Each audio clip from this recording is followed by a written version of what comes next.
assignment 1 is that you must draw on your recommended reading as far as possible.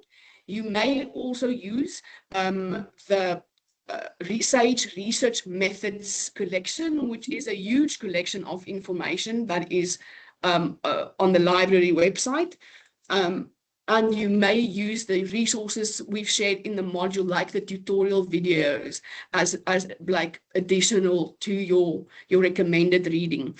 But it is important that you engage with a recommended reading and do not use other methodological sources unless, and that is the instruction in the assignment itself, unless you can prove to me that it is a better source than the ones that are on your recommended list.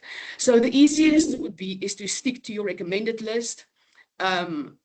Those parts of the recommended reading that I thought was important and difficult to come by, like for instance the chapter in Chalisa's book, I had a struggle to access that, so I uploaded it as an additional resource. So I think you should have good coverage now. We will hear from your questions what is actually happening to you. But that's the question I have been getting frequently. Okay, there is the details of task 1, the self-reflection. If you're wondering what needs to happen there, go through these slides first, then the paradigmatic positions, and then task 2.2. In the original prep session, still the lobby, sorry everybody. If you are a lobby sitting human normally, maybe just come a little bit earlier so that I can admit you without keeping everyone waiting. I briefly talked about task 2.2 and showed you images of another version of this task that wasn't customized to this assignment, and that's why we had the separate session. And those slides are also shared. Still lobby people, I'm going to quickly show you that I have that as a PDF here.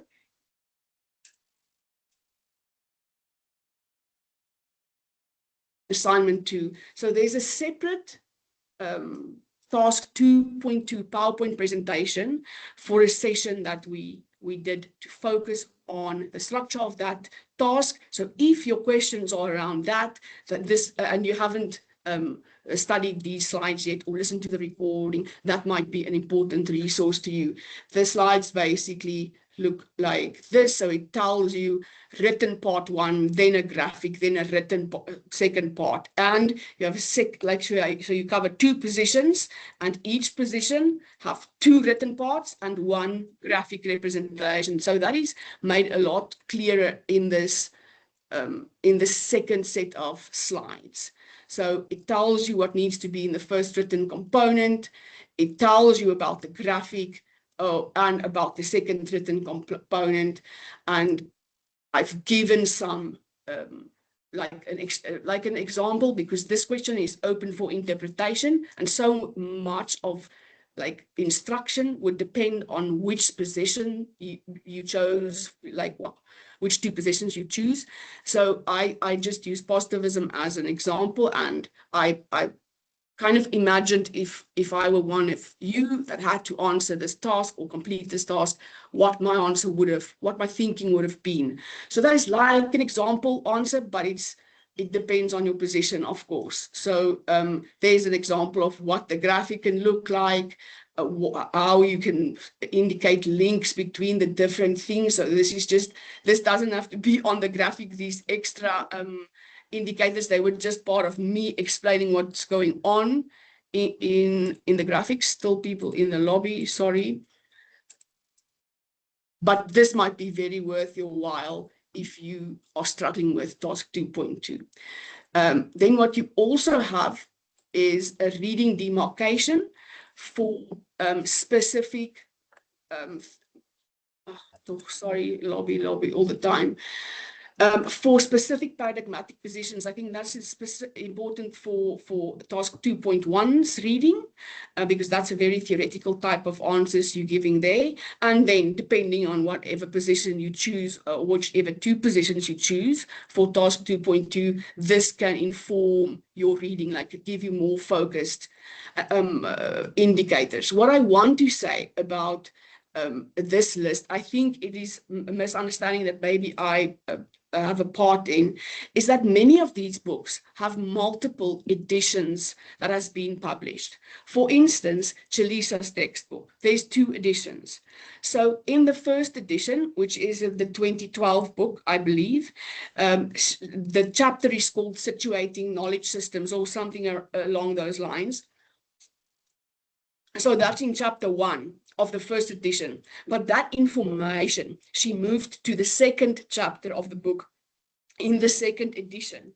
But it's the same information, basically. It's updated a little bit.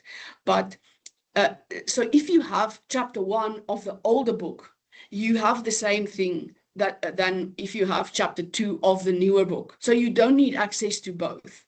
And that's the same for many of these textbooks. Creswell, for instance, have published like regular editions for years now, and you can use an older edition if you have access to an older edition, because the paradigmatic information in there it's such core information to doing social sciences research that it's not the things that tend to get still people in the lobby that tends to get updated that regularly. It's kind of, you know, background or foundational information that should remain like similar across time periods.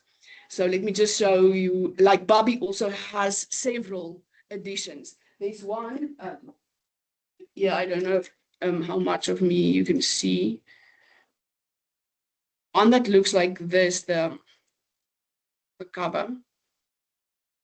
That looks like this. This is a pretty old edition, but this one has very similar contents to his other the practice of social research books, but this one was written with a South African author as a kind of a special customized edition. I think it's 2001, so it's pretty old. But even if you get your hands on this edition, this is the one I personally use because I have it here in the office. So if you have one Barbie edition, you search for the relevant content in that edition. You don't need all the Barbies, all the Creswells. Like if there's multiple editions, it's you can choose. So don't just keep that in your mind that it's not. And that, of course, the different editions might have it in chapters, because I don't have access to all the editions of everyone. I didn't check everyone. So maybe the information is in a different chapter. That should also not stress you. If you have access to a certain edition, you should be able to locate the similar information to what I have in the reading demarcation. We will see from your questions how that's been going. All right, then let's just quickly see what my UNISA's additional resources look like. Important for this assignment 1, it was important for the examination of last cycle's modules for January and February. So if you've been through examination, you will know this, but there is a new AI declaration that you need to include. So remember that is available under the additional resources. There's the reading demarcation. Here is some chapters that I thought you might struggle to get access to, but that you could use well, especially for decal, post-call, indigenous positions that we do not have a lot of reading on. So if you want to read Chalisa, I've given it to you a little bit illegally, but I've done this because you can't be stuck without access. So these are here for you. Also, Mouton chapter 9, which gives some kind of framework that you can use as inspiration for your task 2.2. That framework chapter is also included here as a resource. So it's a PDF that then you don't need to access the book itself if that's what you're after. Then there's the prep session, the task 2.2 specific session. I put some writing examples here. We didn't talk about that, but that is to show you like differences between critical engagement or interpretation or integration, like those words you read in the instructions or in the task, like the instructions to the assignment. You must critically engage with your source material, for instance. Those writing examples give you like what that actually means and can look like in practice.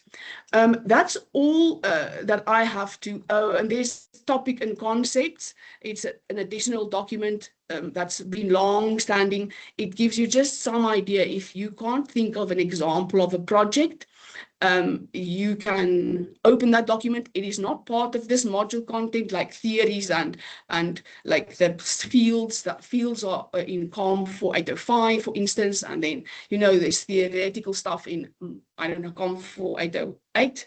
I think.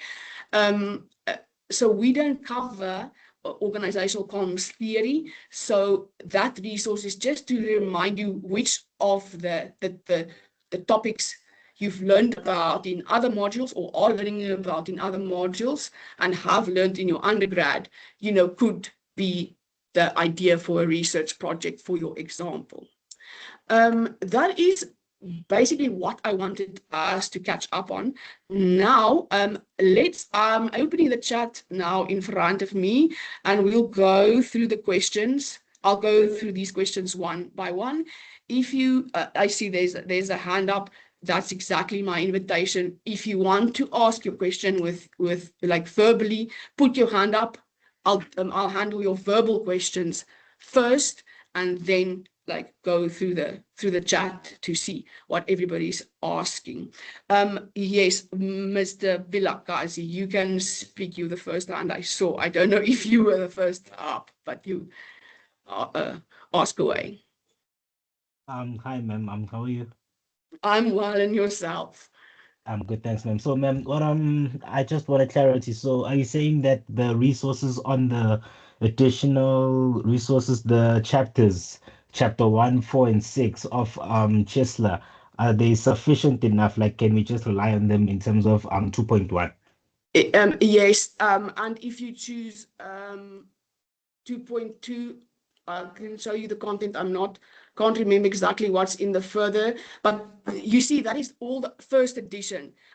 In my opinion, that is sufficient, but my intention with uploading those was to specifically provide you with enough information on decol, post-col, indigenous lines of thinking, because she unpacks it very well. She covers other positions as well, kind of from an African perspective, or from a like she kind of sidelines that, like the Euro-Western positions in a way, but she does discuss them. So you can absolutely use her information on the other positions as well. But I mean that is what like is the special thing about this book. This comes from 2012 edition.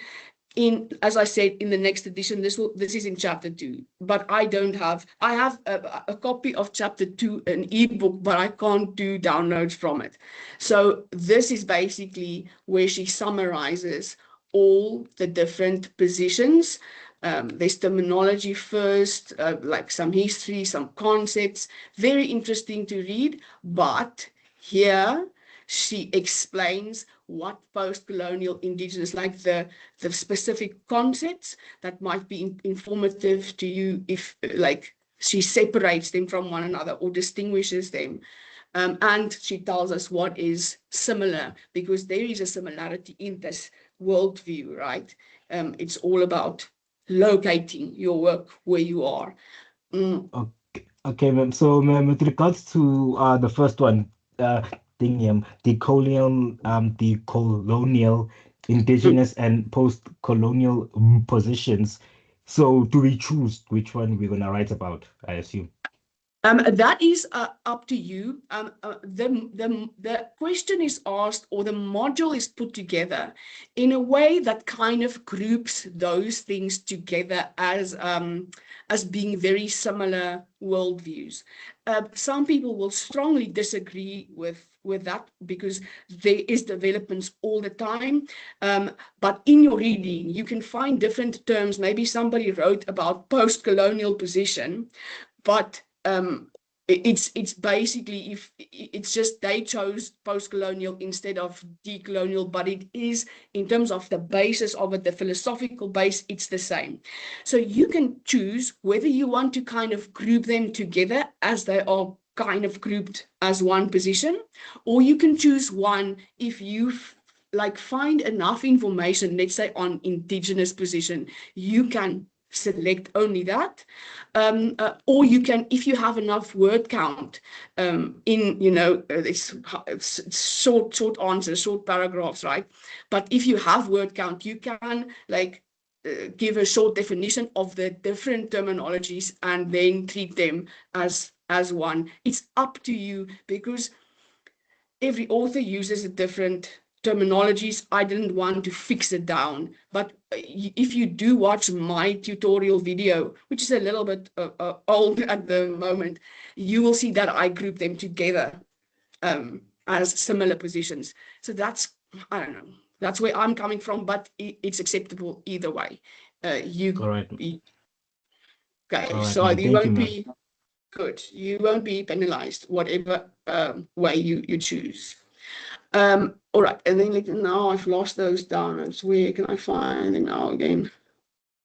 Ah, toch. Okay, sorry. Chapter 4, I think she zooms in on post-colonial indigenous paradigms. So that is a bit of deeper information. It might be in a different chapter in the newer version. I think all, like these three, you can get away with culturally responsive indigenous methodology. So there she talks a bit more about the practicality links. If you, for instance, choose this position to go on to task 2.2, this chapter 6 might be important to you. I think that's sufficient. You don't have to read the whole book. But I mean, you can't read the whole book between now and deadline. I think these 3 chapters is sufficient for you to cover that source fully, like if you even have to want to choose it as one of your special ones. All right, now I think, I don't know, now your order changed. Sasha, let's go with your question. Hi, good afternoon. I just wanted, sorry, I have 2 questions. I think you touched on this in the last one, but last year for the AI thing, we had to do like a little course at the beginning. Are we not doing that again this semester? I'm speaking under correction because that is a university decision. I believe if you have not done the academic integrity course, you must do it. Okay. But I think once you've done it, you don't have to repeat it. I'm Okay. speaking under, because that's not module specific information. Yeah. So I can clarify it via an announcement later today. Just make sure what those instructions are saying to you. But Yeah. I think it's a once or off. Okay. So I'll obviously add the declaration, but I just wanted to know about the integrity. And then my second question is the assignment 1 task 2.2 that you uploaded. There's no video with that. Is that correct? It's just the PDF. Yes, that could be, because it was an informal discussion. It was a small group of people. We didn't record the discussion itself. So I believe you have the presentation slides that should be sufficient.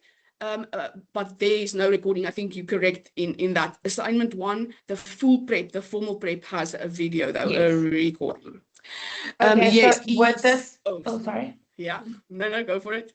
No, just because I'm super confused about the graphic part of it. So if I go through this slide or this presentation, should it make a bit more sense? Is that I trust it will.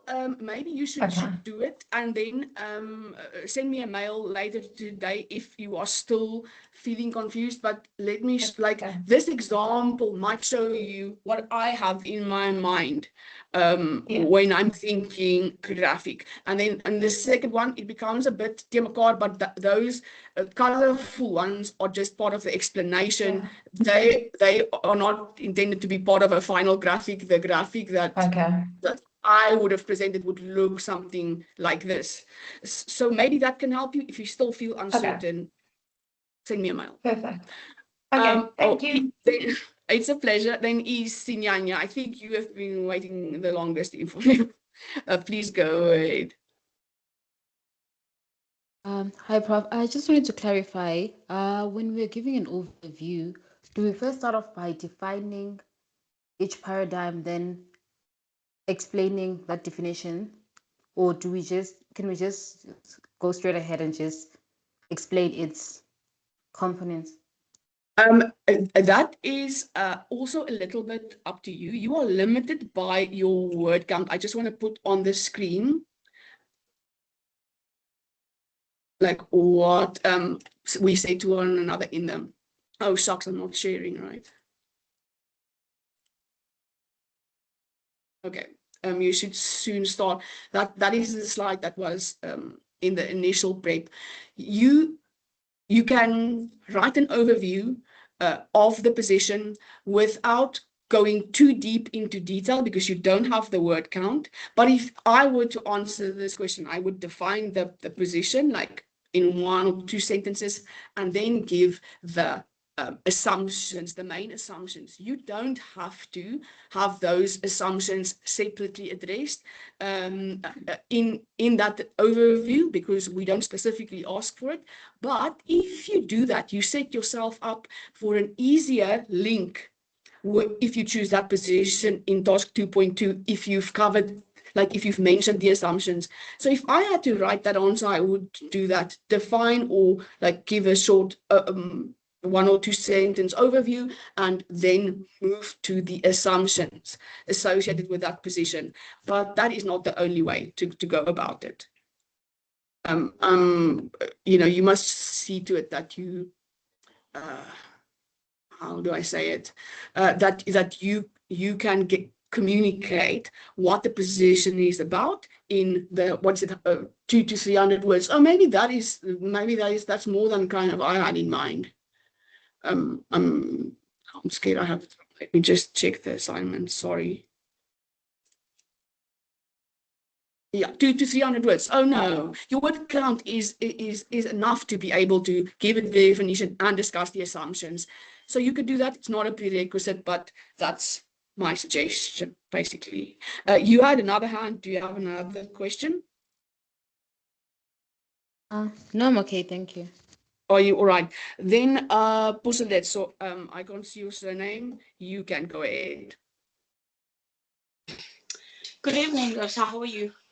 I'm good. Does it feel like evening? You feel like you've waited forever for this session? Oh, it's evening in my world. Oh, all right. What? Okay, I think you addressed my question. I was just saying, I think we're going back and forth because your graphics are intimidating. We feel like we didn't do enough, but when you really read through, you start feeling like, oh, I might be on the right track. But when you're looking at your graphics, you feel like, oh, no, shucks, I didn't do much. But well, yeah, you answered my question. I think I had the same question with the previous. All right. I also maybe I can set your mind at ease a little bit. This is difficult. It is very like it is on the extreme end of like abstract thinking, like that thinking of where philosophy comes into science. That is very difficult things to think about. I can't even declare myself an expert. So it is difficult content we're dealing with here. It gets easier in assignment 2 and 3 for this module. I'm glad to say that. But you are not expected to be arguing on the level that Chalisa is arguing. You are expected to understand what Chalisa is saying and to communicate like almost a baby step version of that. So don't feel too intimidated. You are not held by the standards of the scholars that you are reading. Even for task 2.2, your graphic can be simpler than the one I have as an example. It doesn't have to be that complicated. I just put detail in because I think it will make your second discussion on the graphic easier. For instance, it's not made to give you like the one and only answer. Thank you so much, Doctor. Okay, now Mosako is the hand I see next. Good afternoon. I just wanted to ask that now that we have more clarity based on your graphics, is it possible if we align with your graphics, maybe be in use of your graphics, but not really the same way, but it almost aligns, right? And then we can then reference you because you're the person that did the graphs. Is it possible if you do that, or we should just rather create our own based on our own information? No, you can use a lot of what I would prefer if you choose positivism, that you make sure that I can at least see your own interpretation there.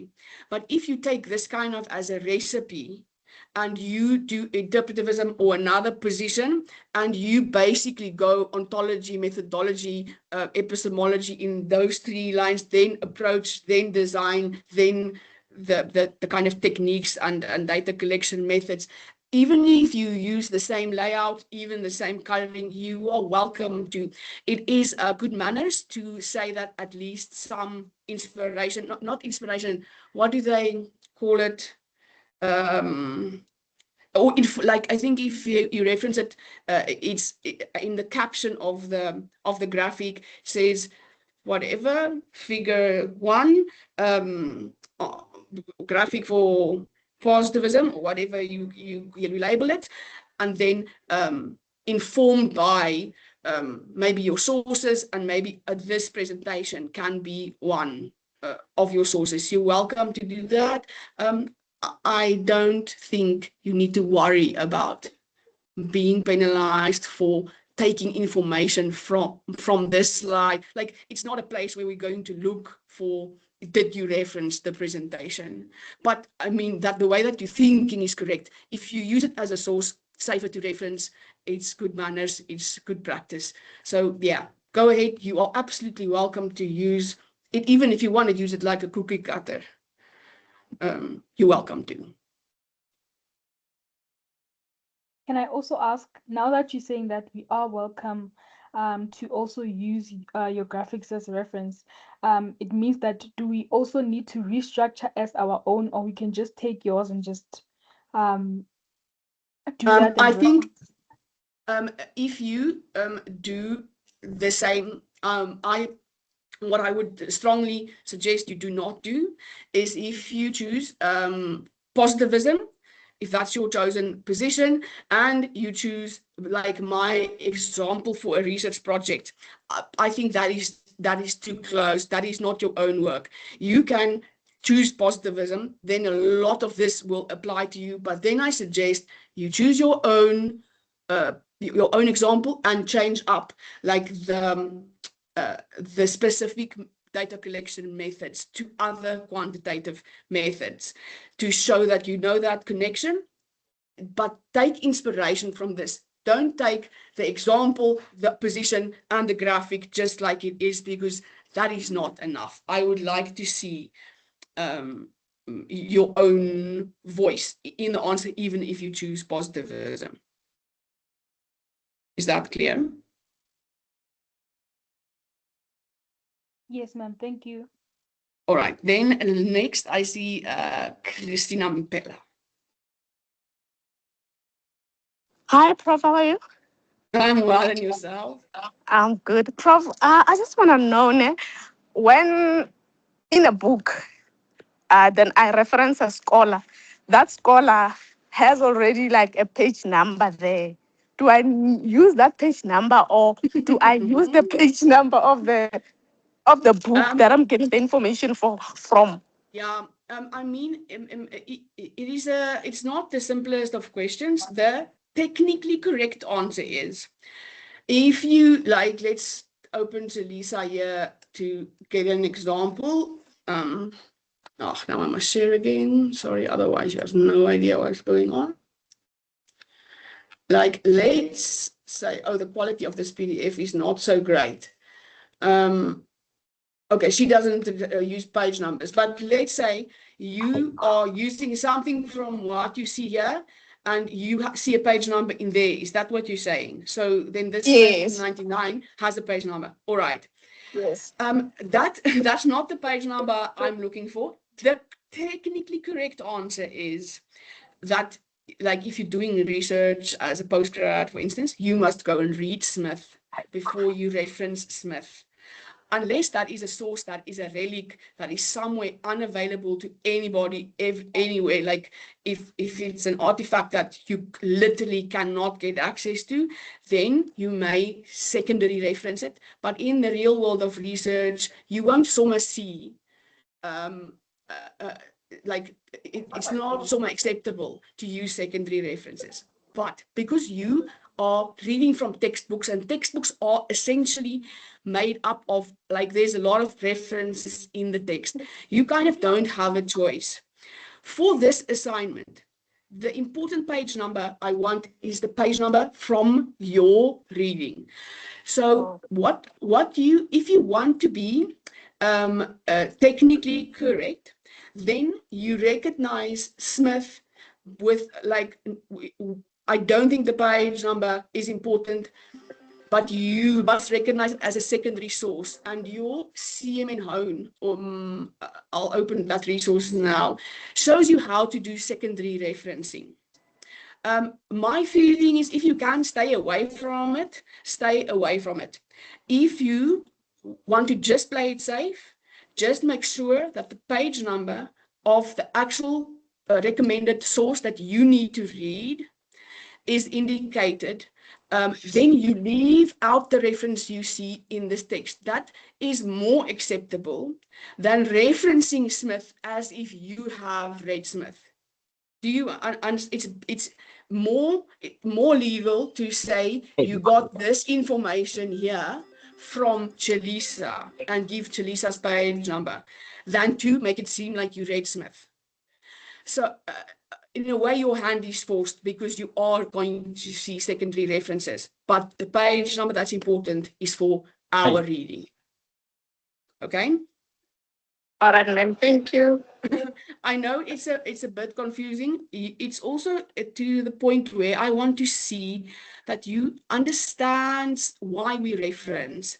And if you like recognize in the way you write your sources, even if you make a mistake here and there, it's important for me to see that you have thought about this, even if you make a technical error here and there, or even if it is a bit contrived, what we do, because I force your hand a little bit. There are references in the text you are using, so you are going to use them. It's better to not like, because it's a lie, basically. If you reference Smith 99, you haven't read Smith, it is a lie.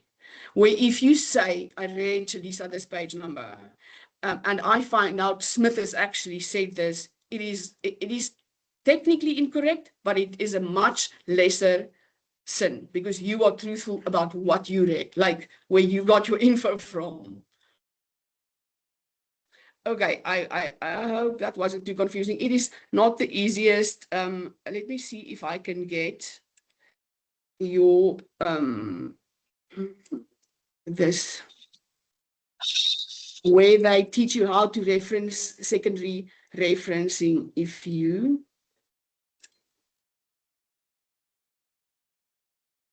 okay, so here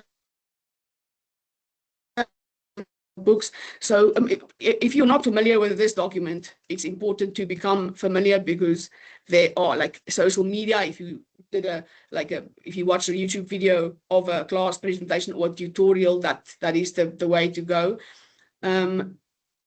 Ducks, where is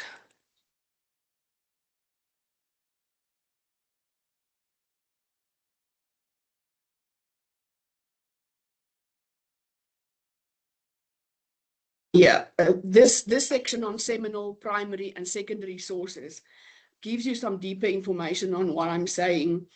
But secondary sources, the example here is what is technically correct for you, but I don't know how easily that will be, how feasible it is for you to do this style for every single secondary reference.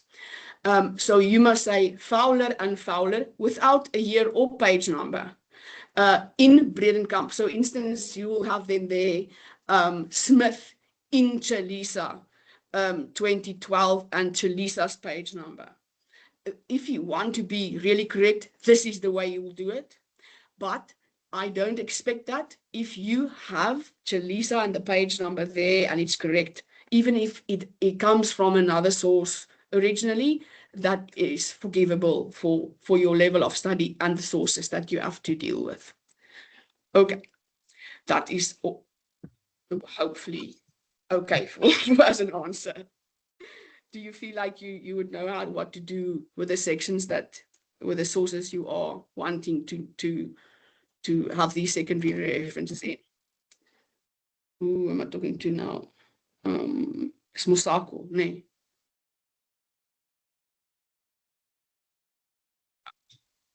Okay. So, are you more confused, or have you gotten some kind of answer? No, I don't know. All right, let's go on with the questions. We can circle back to this referencing question if it's like born as a new issue in your minds now. Christina Pella, I see your hands up. Oh, you're on hold at the moment. I don't know what's happening on your side. I don't know if you are hearing me. I get a message that you are on hold. Did I put you on? What are you laughing about? Is it me that did something? All right. Next question. I see Enchabalala's hand is up. Go for it. What do you want to ask? Hi, Prof. I just joined in now, but I just wanted to make sure before the lesson ends. Did you discuss the graphics? If yes, then that's fine. I'll just listen to the recording.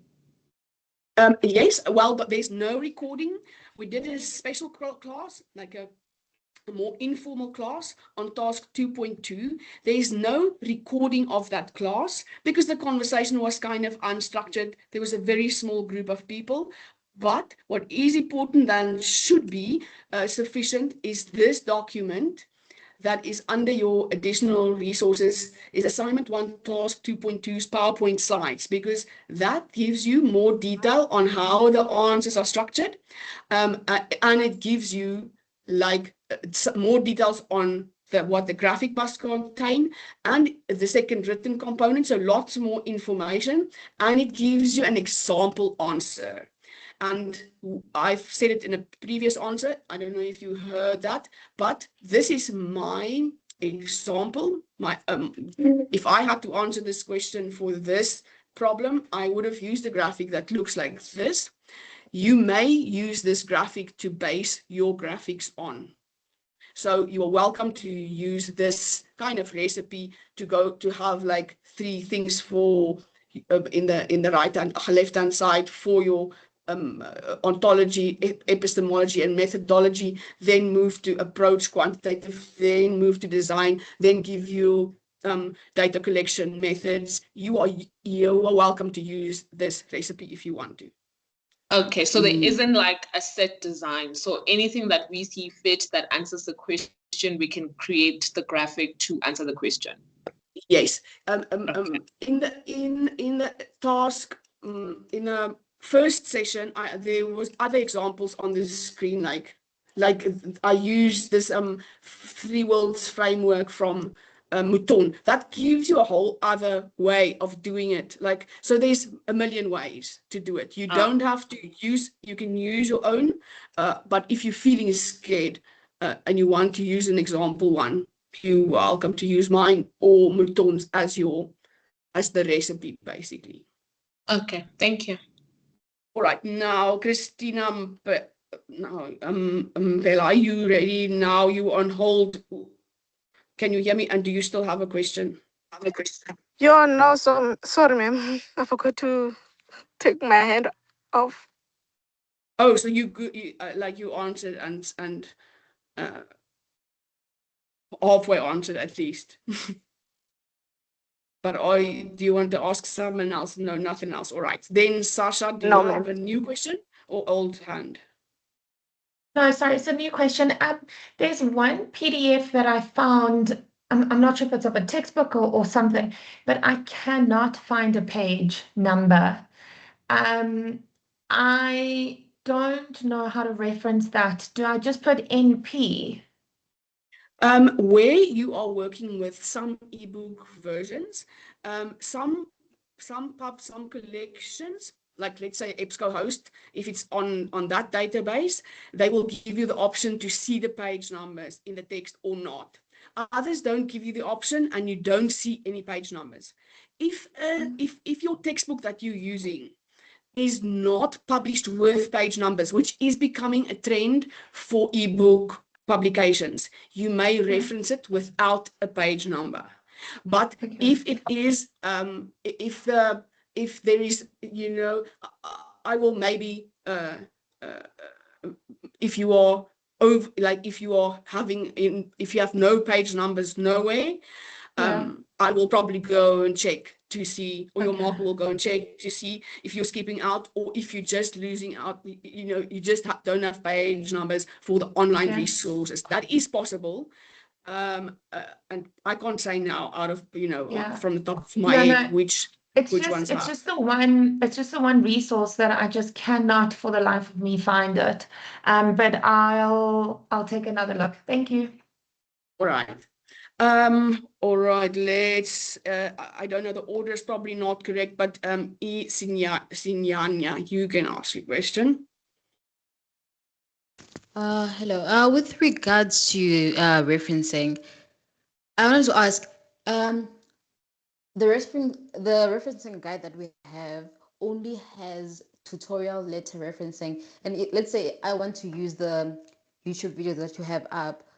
Do I then use the YouTube referencing style, or do I still format it as a reference, as one of the reference letters? Is it the tutorial letters? I mean, sorry. Yeah, there is, because that's, it's it's also something that's growing as we go. In my opinion, it doesn't matter really, as long as you show some initiative and you follow some kind of style.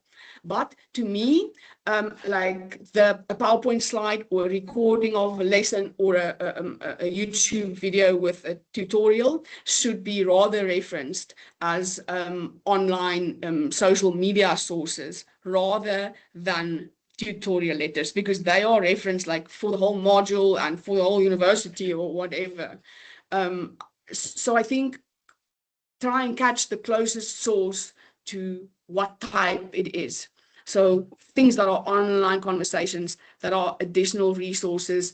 For instance, let's say what they say under study, you can reference like maybe a document that I created, but is not necessarily a video or a social media, but it's a PDF. Maybe you can learn from study guide referencing, because that's essentially written down on in a written form. It comes to you, so maybe that's the best one. But if you reference them all like tutorial letters, it's also all right.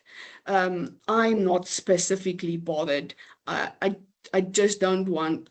I want you to think about where your information came from and to give recognition, even if it's not in one specific style. But okay, I would do all weird sources like videos, recordings, and PowerPoint slides type of things closer to internet sources and social media sources to that style than to tutorial letters.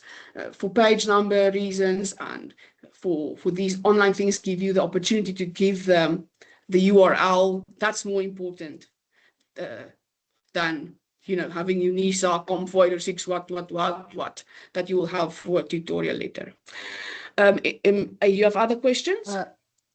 Okay, additionally, I wanted to ask, right, are we allowed to use the videos that you have as references for this specific assignment? You may, but I just want to show you where it is in assignment 1. You may use them as sources, but they do not count towards the 10 sources that minimum of 10 sources. So in the instructions, it says ensure that you use and reference at least 10 sources from your recommended collection. Tutorial letters, video tutorials, and other support material do not count towards the 10. So you are free to use them. You're free to use Sage research methods website and all the information, because there's layers and layers of information in that collective, big resource space. You could get a lot of information from there, but remember that minimum of 10 must be from your recommended list. Yeah. Okay, now I think Nelly's where you're next. I'm not sure, but you can speak. Ma'am, how are you? I'm okay, thanks. I'm good, thank you. I would like to ask, how strict are you with the word count? If I exceed the maximum words, maybe with 20 words, is that going to be a problem? No. In the first PowerPoint, now I have this only as the slides. I don't have the PDF up here, but let me quickly show you that beginning slide again. There is a general word count, but you don't actually have to worry about that 4,500 words if you stick to the task by task. The task by task word counts are more important to me, and if you stick with them, you will not go over 4,500 words, and even if you do, it will be like with maybe your introduction makes it too long or something. You won't you won't transgress. So prioritize the task per task ones and don't worry too much about the total count. That's how we're going to mark it anyway. Okay. Then I think our Ngomezulu was next. I think you've been waiting for a while. Yes, you may speak. Hello, thank you very much. I wanted to ask, there's one resource that I was checking out, and depending on the way that you view it, I think it was PDF and another format that was compatible with like the online system or something. The page numbers were different. So I wanted to ask if I could use the online one or the PDF one. Yes, that is true. Oftentimes, if you download a chapter as a PDF, it will give you a page number count like 1 of 12, 2 of 12, 3 of 12. If that's the format that you have it in, you are welcome to go with that format. Like call it page number 2, even if you know in the print, like if you download a chapter from Creswell, for instance, as a PDF, and it has that page number 3, but it comes from chapter 8, so you actually know the printed version will never have on page 3. You know there will be a discrepancy. Choose one and stick to it. And if you can be consistent, for instance, if you treat your downloadable sources all in the same way, so you use the downloaded PDFs page counts and not other page counts given for that chapter or another format page counts, that'll be better, but it doesn't matter. The ebooks are so different from one another that I can't tell you one way. It might not have a page number, might have that weird 1 out of 12 one just on the download. It might have page numbers indicated according to what the printed book looks like in little brackets. They usually do the page numbers. You can use those. It depends on what you have access to and what format you got when you got the source. So you're welcome to use PDF or whatever other format you have it in. I can't pin it down. Okay, thank you very much for the clarification. Cool. Aaron Gomezulu, do you have another question or is that a forgotten hand? It was a forgotten hand. Ach, Thank you. it's no, sorry, we're talking. Sorry, I got confused. Then I got Ms. Lamini, you are free to speak.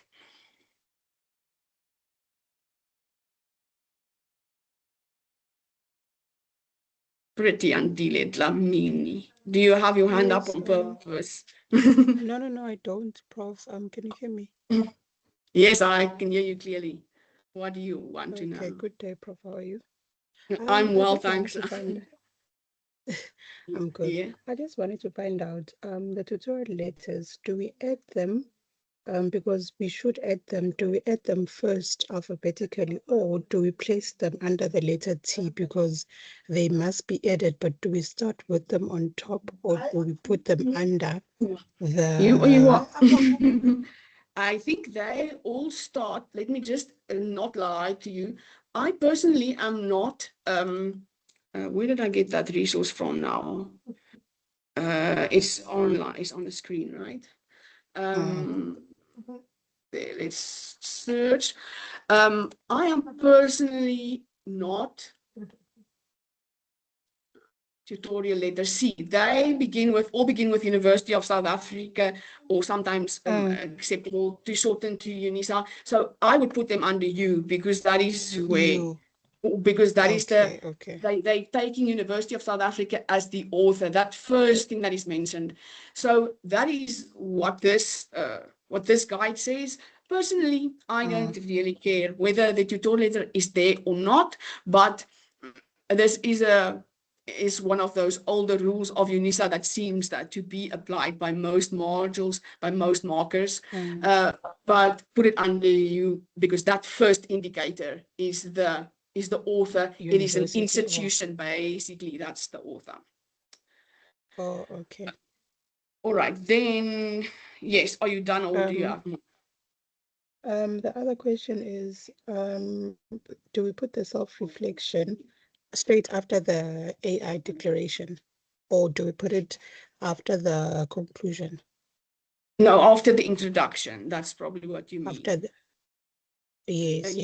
So you have the declaration, then you have table of contents, then your assignment content starts with introduction and then task 1.1. That is the correct order. Self-reflection.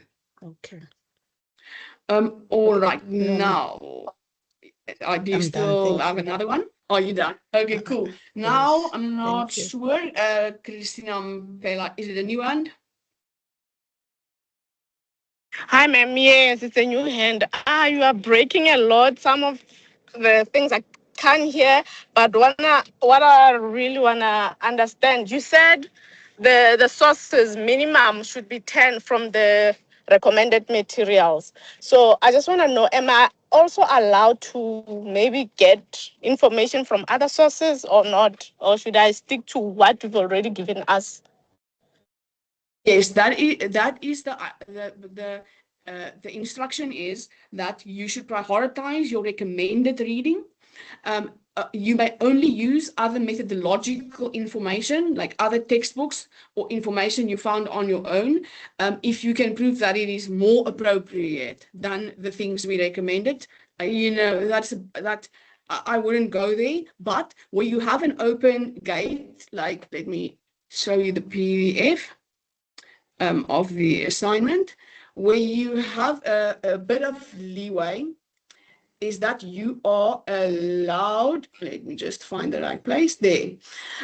You are allowed to use SAGE research methods, which is essentially like an enormous collection of methodological information where you will find other sources, but that is information regarded generally by the academic community to be from reputable scholars, up-to-date information. So go search there if you want additional information, because that one I specified as you're welcome to use it. You're also welcome to use module resources, but for methodological information. stick to the recommended reading unless you have a very good reason not to.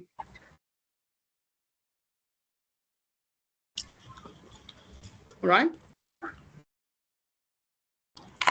Okay. Next up, I don't know now. Our hand went down. Pulling, you may speak. Afternoon, Prof. Afternoon. I would like to know whether or not are you strict on the table of contents, like in terms of numbering. You have the introduction as your number 1, number 2, task 1, which is the self-reflection. Let's say number 3 is your task 2, your paradigmatic positions, and then you'd say 3.1 is the overview of paradigmatic positions, so on and so forth. Yes, that is how I prefer it.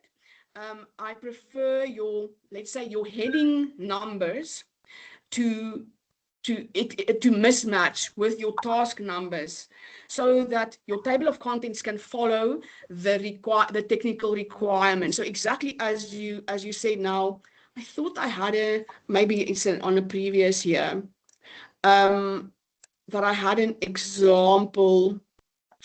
Maybe I can just find it quickly. I know we're going over time. If you have to slip out because you can't stay longer, you're welcome to drop off. I know we're over time. We're going to conclude soon. Let me just see if...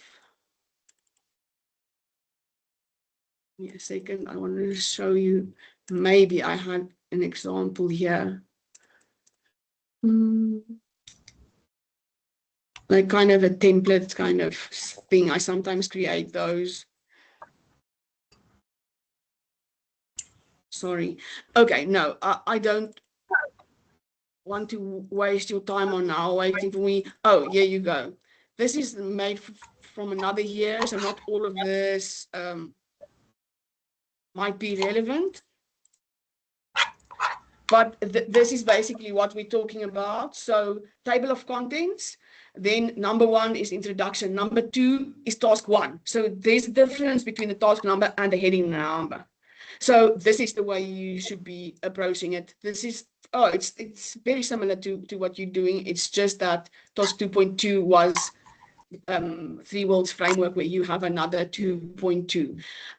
But so follow the heading numbers and the heading number rituals according to technical presentation guidelines, but use your task numbers and the wording used in the assignment as the heading itself. That's the best I can advise you on. Okay, Christina, do you have a new question? I know you're struggling to hear. You're on hold again. I don't know what that means. Let's go to RN Zulu. You may speak. Hi, ma'am. I don't know if the question has been asked already about the submission time. The guide says 8 p.m. and the portal says 11 p.m. Which one is it? The portal is correct. I took that 8 p.m. By mistake. The portal has the correct time. That is an online automated system. If it says 11, you can trust that 11 more than anything I say. So this assignment portal, that time is the correct time. 11 is the one you can go with. Thank you. Okay, now I don't know the order, and let's try and wrap this up with these are the last hands in the air. Then I'm going to close this session and the comments and answer the questions in the comments after we close the session. If you had a question in the comments, I'll answer it now. But like go back to the chat. Of the session, you can access the chat quite easily if you just go into the meeting again. If you had a question in the chat, because we are running out of time. Okay, then now I don't know, Rapula Meso, which way around is your name, but you're welcome to speak. Oh, thanks, ma'am. No, mine is just to be brief. on the self-reflection, are we also allowed to critique the research itself as part of the Yes. self-reflections and or Yes, get of the course. advantage? That is basically what you are invited to do. You know, you won't offend me by saying, I can't see the relevance of this at all. If you don't see the relevance, you don't see the relevance. You know, you don't have to please me. So if it's a critique, it's a critique. You're welcome to write it as you feel it.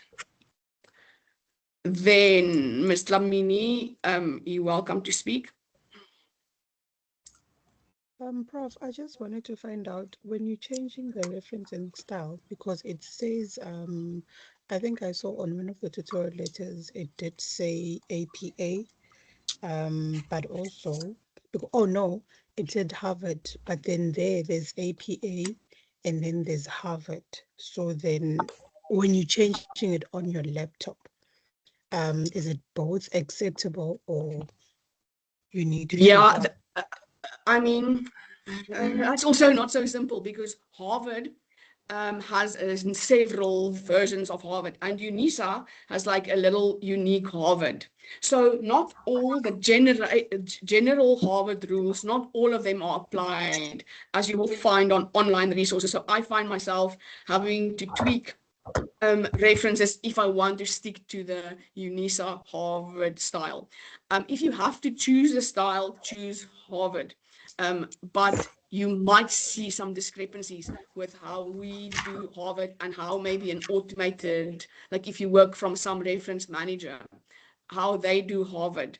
I don't feel particularly strongly about little discrepancies, but I feel strongly if you're referencing like a style you choose, for instance, drops the page number, or put in the initial of the author, which we don't have in our version of Harvard at all, which APA, for instance, like to do, I think. So Harvard is the easy answer. If you're doing it by hand, use the UNISA style of Harvard. If you're doing it with a reference manager like RefWorks or Mendeley, you know, just check that you have the important things for this module, which I think comes down to page number consciousness. Okay. Okay, no, thank you very much. I'm answered. All right, now I mean, this was a wonderful live session, but we are out of time. I'm going to answer the questions in the chat one by one right now.